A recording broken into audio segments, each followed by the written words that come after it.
ಸ್ನೇಹಿತರೆ, ಗೂಗಲ್ ಮ್ಯಾಪನ್ನು ಬೈಕಲ್ಲಿ ಡ್ರೈವ್ ಮಾಡಬೇಕಾದ್ರೆ ಅಥವಾ ಕಾರಲ್ಲಿ ಯೂಸ್ ಮಾಡಿರ್ತೀವಿ. ಈ ವಿಡಿಯೋದಲ್ಲಿ ನಾನು ನಿಮಗೆ ಗೂಗಲ್ ಮ್ಯಾಪನ್ನು ಯೂಸ್ ಮಾಡಿಕೊಂಡು ನೀವು ಹೇಗೆ ನಿಮ್ಮ ಹತ್ತಿರದ ಪ್ಲೇಸ್ಗೆ ಅಥವಾ ನಿಮಗೆ ತಿಳಿದೇ ಇರುವಂತಹ ಜಾಗಗಳಿಗೆ ಹೇಗೆ ಹೋಗ್ಬೋದು, ಅಲ್ಲಿ ಎಷ್ಟು ಖರ್ಚಾಗುತ್ತೆ, ಬಸ್ ಆದರೆ ಯಾವ ಬಸ್ಸನ್ನು ತಗೋಬೇಕಾಗುತ್ತೆ, ಬೈ ವಾಕ್ ಹೋಗಬೇಕಾಗುತ್ತಾ ಅಥವಾ ಆಟೋನ ಯೂಸ್ ಮಾಡಬೇಕಾ, ಈ ಎಲ್ಲ ಇನ್ಫಾರ್ಮೇಷನನ್ನು ಗೂಗಲ್ ಮ್ಯಾಪ್ ನಿಮಗೆ ಕೊಡುತ್ತೆ. ಅದನ್ನು ಹೇಗೆ ನಾವು ಚೆಕ್ ಮಾಡ್ಬೋದು ಅನ್ನೋದನ್ನು ಈ ವಿಡಿಯೋದಲ್ಲಿ ತಿಳಿದುಕೊಳ್ಳೋಣ. ತುಂಬ ಜನರಿಗೆ ಈ ವಿಷಯ ಗೊತ್ತಿಲ್ಲ. ಸೊ ದಯವಿಟ್ಟು ಸಂಪೂರ್ಣವಾಗಿ ವಿಡಿಯೋವನ್ನು ನೋಡಿ. ಇಲ್ಲಿ ಮ್ಯಾಪ್ ಅನ್ನುವಂಥ ಆಪ್ಷನ್ ಇದೆ. ಸೊ ನಿಮಗೆ ಮ್ಯಾಪ್ ಅನ್ನೋ ಆಪ್ಷನ್ನು ಗೊತ್ತಿಲ್ಲ ಅಂತ ಅಂದರೆ, ಅಥವಾ ನೀವು ಹೊಸಬರಾಗಿದ್ದರೆ ಪ್ಲೇಸ್ಟೋರಿಗೆ ಹೋಗಬೇಕು. ಪ್ಲೇಸ್ಟೋರಿಗೆ ಹೋಗಿ ಮ್ಯಾಪ್ಸ್ ಅಂತ ಸರ್ಚ್ ಮಾಡಿದ ನಂತರ ಗೂಗಲ್ ಮ್ಯಾಪ್ಸ್ ಆಪ್ಷನ್ನು ಸಿಗುತ್ತೆ. ಸೊ ಈ ಆಪ್ಷನ್ ಮೇಲೆ ಕ್ಲಿಕ್ ಮಾಡಿ. ಸ್ನೇಹಿತರೆ, ತುಂಬ ಜನರು ಗೂಗಲ್ ಮ್ಯಾಪ್ಸನ್ನು ಅಪ್ಡೇಟ್ ಮಾಡಿರಲ್ಲ. ಇದರಿಂದ ಕೆಲವೊಂದು ಹೊಸ ಫೀಚರ್ಸ್ಗಳು ನಿಮಗೆ ಬರದೇ ಇರ್ಬೋದು. ಆದ್ದರಿಂದ ಇಲ್ಲಿ ಅಪ್ಡೇಟ್ ಮೇಲೆ ಕ್ಲಿಕ್ ಮಾಡಿ ನಿಮ್ಮ ಆ್ಯಪನ್ನು ಅಪ್ಡೇಟ್ ಮಾಡಿ. ಸ್ನೇಹಿತರೆ, ಒಮ್ಮೆ ಅಪ್ಡೇಟ್ ಆದ ನಂತರ ಇದನ್ನು ಓಪನ್ ಮಾಡಿ. ನೀವು ಡೈರೆಕ್ಟಾಗಿ ಗೂಗಲ್ ಮ್ಯಾಪನ್ನು ಕೂಡ ಓಪನ್ ಮಾಡ್ಬೋದು. ಉದಾಹರಣೆಗೆ ಈಗ ನಾನು ನಿಮಗೆ ನಾವು ಬೆಂಗಳೂರಲ್ಲಿ ಇದ್ದೀವಿ. ಸೊ ಬೆಂಗಳೂರಿಂದ ಮಲ್ಲೇಶ್ವರಂಗೆ ಹೋಗಬೇಕು ಅಂತ ಕನ್ಸಿಡರ್ ಮಾಡೋಣ. ಸೊ ಮಲ್ಲೇಶ್ವರಂಗೆ ಹೋಗಬೇಕಾದಾಗ ಯಾವ್ಯಾವ ರೀತಿ ಆಪ್ಷನ್ ಇದೆ, ಬೈಕ್ ಮತ್ತು ಕಾರಲ್ಲಿ ನಮಗೆಲ್ಲ ಗೊತ್ತೇ ಇದೆ.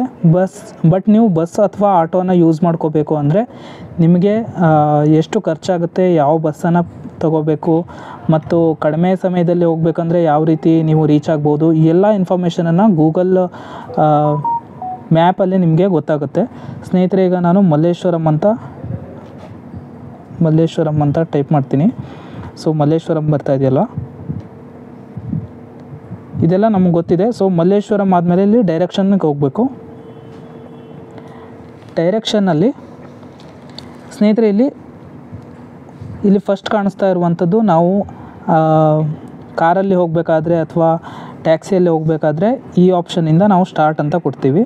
ಒಮ್ಮೆ ನೀವು ಬೈಕಲ್ಲಿ ಸವಾರಿ ಮಾಡ್ತಾಯಿದ್ರೆ ಇಲ್ಲಿ ಸೆಕೆಂಡ್ ಆಪ್ಷನ್ ಇದೆಯಲ್ವ, ಬೈಕ್, ಇದ್ರ ಮೇಲೆ ಕ್ಲಿಕ್ ಮಾಡಬೇಕಾಗುತ್ತೆ. ಸೊ ನಾವು ಇವೆರಡು ಆಪ್ಷನನ್ನು ಯೂಸ್ ಮಾಡಬಾರ್ದು. ಯಾಕಂದರೆ ನಾವು ಹೋಗಲು ಇಷ್ಟಪಡ್ತಾ ಇರುವಂಥದ್ದು ಐದರ್ ವಾಕ್ ಮಾಡಿ ಅಥವಾ ಆಟೋದಿಂದ ಅಥವಾ ಮೆಟ್ರೋ ಅಥವಾ ಬಸ್ಸನ್ನು ಯೂಸ್ ಮಾಡಿ ಹೋಗ್ತಾ ಇದ್ದೀವಿ. ಸೊ ಇಲ್ಲಿ ಯಾವ್ಯಾವ ಆಪ್ಷನ್ ಇದೆ ಅನ್ನೋದನ್ನು ಚೆಕ್ ಮಾಡೋಣ. ಸ್ನೇಹಿತರೆ, ನಾವು ಇಲ್ಲಿ ಬಸ್ ಐಕಾನ್ ಇದೆಯಲ್ಲ, ಈ ಬಸ್ ಐಕಾನ್ ಮೇಲೆ ಕ್ಲಿಕ್ ಮಾಡಬೇಕು. ನೀವಿಲ್ಲಿ ನೋಡ್ತಾ ಇರ್ಬೋದು, ನಮಗೆ ಕೇವಲ 2 ಆಪ್ಷನ್ ಮಾತ್ರ ಕಾಣಿಸ್ತಾ ಇದೆ. ಯಾಕಂದರೆ ನಾವಿಲ್ಲಿ ಕೊಟ್ಟಿರುವಂಥ ಫಿಲ್ಟರ್ ಆಪ್ಷನಲ್ಲಿ ಜಸ್ಟ್ ಬಸ್ ಮಾತ್ರ ಸೆಲೆಕ್ಟ್ ಆಗಿರುತ್ತೆ. ಸೊ ಈಗ ನಾವು ಈ 3 ಆಪ್ಷನನ್ನು ಆನ್ ಮಾಡಬೇಕು. ಪ್ರಿಫರ್ಡ್ ಮೋಡ್ಸ್ ಅಂತ ಇದೆಯಲ್ವ. ಸೊ ಆವಾಗ ನಮಗೆ ಏನೇನು ಪಾಸಿಬಿಲಿಟೀಸ್ ಇದೆ ಎಲ್ಲದನ್ನು ಇದು ತೋರಿಸುತ್ತೆ. ಮೆಟ್ರೋ ತೋರಿಸುತ್ತೆ, ಮತ್ತು ಬಸ್ಸು ತೋರಿಸುತ್ತೆ, ಮತ್ತು ವಾಕು, ಆಟೋ ಎಲ್ಲದನ್ನು ಇದು ತೋರಿಸುತ್ತೆ. ಸೊ ಈಗ ನಿಮಗೆ ತುಂಬ ಆಪ್ಷನ್ಗಳು ಕಾಣಿಸ್ತಾ ಇದೆ. ಸ್ನೇಹಿತರೆ, ಇನ್ನೂ ತುಂಬ ಫಿಲ್ಟರ್ ಆಪ್ಷನ್ಗಳು ಕೂಡ ಇಲ್ಲಿ ಅವೈಲೇಬಲ್ ಇದೆ. ನೀವು ಅದನ್ನು ಚೆಕ್ ಮಾಡ್ಬೋದು. ಈಗ ನಾನು ನಿಮಗೆ ಸದ್ಯ ಇದನ್ನು ಮಾತ್ರ ತೋರಿಸ್ತಾ ಇದ್ದೀನಿ. ನೋಡಿ, ಫಸ್ಟ್ ಆಪ್ಷನ್ ನಿಮಗೆ ಕಾಣಿಸ್ತಾ ಇರೋದು 47 ನಿಮಿಷ ಬೇಕಾಗುತ್ತೆ, ಸುಮಾರು 24 ರೂಪಾಯಿ ಖರ್ಚಾಗುತ್ತೆ ಅಂತ ಇದೆ. ಸೊ ಇದ್ರ ಮೇಲೆ ಕ್ಲಿಕ್ ಮಾಡಿ ನೋಡ್ತೀನಿ ಯಾವ ಆಪ್ಷನನ್ನು ಕೊಟ್ಟಿದ್ದಾರೆ ಅನ್ನೋದನ್ನು ಚೆಕ್ ಮಾಡೋಣ. ಇಲ್ಲಿ ಮಾಡಿದಾಗ ನೀವೇನು ಮಾಡಬೇಕು, ನೀವಿರುವಂತಹ ಲೊಕೇಶನಿಂದ 6 ನಿಮಿಷ ವಾಕಿಂಗ್ ಮಾಡಬೇಕಾಗುತ್ತೆ. ಇಲ್ಲಿಂದ ವಾಕಿಂಗ್ ಮಾಡಿದ್ರೆ ಚಿಕ್ಕಬಿದಿರುಕಲ್ಲು ಅನ್ನುವಂಥ ಒಂದು ಬಸ್ ಸ್ಟ್ಯಾಂಡಲ್ಲಿ ನೀವು 258C ಎನ್ನುವಂಥ ಬಸ್ಸನ್ನು ಕ್ಯಾಚ್ ಮಾಡಬೇಕು.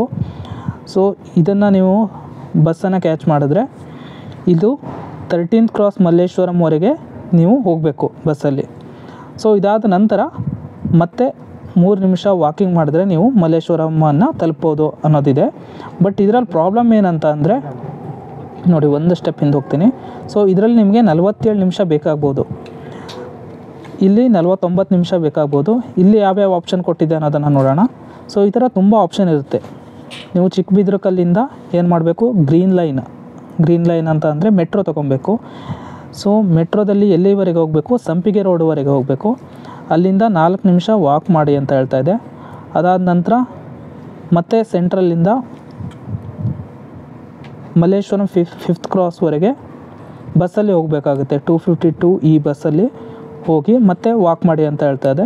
ಸೊ ಇದೆಲ್ಲ ಏನಾಗಿದೆ, ನಿಮಗೆ ಖರ್ಚು ಕಡಿಮೆ ಮಾಡುವಂತಹ ವಿಧಾನವನ್ನು ಹೇಳ್ತಾ ಇದೆ. ನೋಡಿ, ಇಲ್ಲಿ 66 ರೂಪಾಯಿ ಇದೆ, 24 ರೂಪಾಯಿ ಖಾಲಿ ಆಗುತ್ತೆ, 66 ರೂಪಾಯಿ. ಬಟ್ ಟೈಮ್ ಜಾಸ್ತಿ ಕನ್ಸ್ಯೂಮ್ ಆಗುತ್ತೆ. ಸೊ ಇಲ್ಲಂತ ನೋಡಿದರೆ ನಿಮಗೆ ಸುಮಾರು 1 ಅವರ್ ಬೇಕಾಗುತ್ತೆ ಮಲ್ಲೇಶ್ವರಂಗೆ ಹೋಗೋದಕ್ಕೆ. ನೀವೇನಾದರೂ ಸ್ಪೀಡಾಗಿ ಫಾಸ್ಟಾಗಿ ಹೋಗಿ ರೀಚ್ ಆಗಬೇಕು ಅನ್ನೋವಂಥದ್ದನ್ನ ಯೋಚನೆ ಮಾಡ್ತಾಯಿದ್ರೆ ಲಾಸ್ಟಲ್ಲಿ ಒಂದು ಮಿಕ್ಸ್ಡ್ ಮೋಡ್ಸ್ ಅಂತ ಇದೆ. ತುಂಬ ಜನರು ಇದನ್ನೇ ಪ್ರಿಫರ್ ಮಾಡ್ತಾರೆ. ನೀವು ಕೂಡ ಇದನ್ನು ಪ್ರಿಫರ್ ಮಾಡ್ಬೋದು. ಇಲ್ಲಿ ಏನು ಕೊಟ್ಟಿದೆ ಅನ್ನೋದನ್ನು ಕ್ಲಿಕ್ ಮಾಡಿ ನೋಡೋಣ. ಇವನ್ ನೀವು ಈಗ ನಾನು ಮಾಡ್ತಾ ಇರೋದು ಸಂಜೆ ಟೈಮ್ ಆಗೋದ್ರಿಂದ ನಿಮಗೆ ಸಮಯವನ್ನು ಕೂಡ ಇದು ತೋರಿಸುತ್ತೆ. ಸೊ ನಿಮ್ಮ ಲೊಕೇಶನ್ ಆದಮೇಲೆ ಅಲ್ಲಿಂದ 7 ನಿಮಿಷ ವಾಕಿಂಗ್ ಮಾಡಿ, ಅದಾದ ನಂತರ ಇಲ್ಲಿ ಚಿಕ್ಕಬಿದ್ರಕಲ್ಲು ಮೆಟ್ರೋ ಸ್ಟೇಷನ್ ಇದೆ. ಸೊ ಮೆಟ್ರೋದಿಂದ ನಾವೇನು ಮಾಡಬೇಕು, ಡೈರೆಕ್ಟಾಗಿ ಶ್ರೀರಾಮ್ಪುರಕ್ಕೆ ಬರಬೇಕು. ಶ್ರೀರಾಮ್ಪುರದಿಂದ ನಾವು ಆಟೋವನ್ನು ಪಿಕ್ ಮಾಡಬೇಕು. ಐದರ್ ರ್ಯಾಪಿಡೋ ಇರ್ಬೋದು, ಓಲಾ ಇರ್ಬೋದು, ಯಾವುದಾದ್ರೂ ಆಟೋವನ್ನು ಅಥವಾ ಅಲ್ಲೇ ಮೆಟ್ರೋ ಸ್ಟೇಷನಲ್ಲಿರುವಂತಹ ಆಟೋವನ್ನು ಪಿಕ್ ಮಾಡಿಬಿಟ್ಟು ಮಲ್ಲೇಶ್ವರಂಗೆ ನೀವು ಹೋದರೆ ಬೇಗ ರೀಚ್ ಆಗ್ಬೋದು ಅನ್ನೋದನ್ನು ತೋರಿಸ್ತಾ ಇದೆ. ಸೊ ಈ ರೀತಿ ಕೇವಲ ನೀವು ಬೆಂಗಳೂರಲ್ಲಿ ಮಾತ್ರ ಅಲ್ಲ, ಯಾವುದೇ ಪ್ಲೇಸಲ್ಲಿದ್ರೂ ಕೂಡ ನಿಮ್ಮ ಕಡೆ ಬೈಕ್ ಇಲ್ಲ ಅಥವಾ ಕಾರಿಲ್ಲ, ನೀವು ಬಸ್ಸನ್ನು ಯೂಸ್ ಮಾಡಿಕೊಂಡು ಹೋಗಬೇಕು ಅಂತ ಅಂದ್ಕೊಂಡಿದ್ರೆ ಈ ರೀತಿ ಪಬ್ಲಿಕ್ ಟ್ರಾನ್ಸ್ಪೋರ್ಟನ್ನು ಯೂಸ್ ಮಾಡಿಕೊಂಡು ಹೇಗೆ ರೀಚ್ ಆಗ್ಬೋದು ನಿಮಗೆ ಗೊತ್ತಿಲ್ಲದೆ ಇರುವಂಥ ಪ್ರದೇಶವನ್ನು ಅನ್ನೋದನ್ನು ಮ್ಯಾಪನ್ನು ಯೂಸ್ ಮಾಡಿಕೊಂಡು ತಿಳ್ಕೊಳ್ಬೋದು. ಸ್ನೇಹಿತರೆ, ಈ ವಿಡಿಯೋ ನಿಮಗೆ ಇಷ್ಟ ಆಗಿದ್ದರೆ ಒಂದು ಲೈಕ್ ಮಾಡಿ ಮತ್ತು ಸರ್ವಿಂಗ್ ಪಾಯಿಂಟ್ ಯೂಟ್ಯೂಬ್ ಚಾನಲನ್ನು ಸಬ್ಸ್ಕ್ರೈಬ್ ಮಾಡಿ. ಧನ್ಯವಾದಗಳು.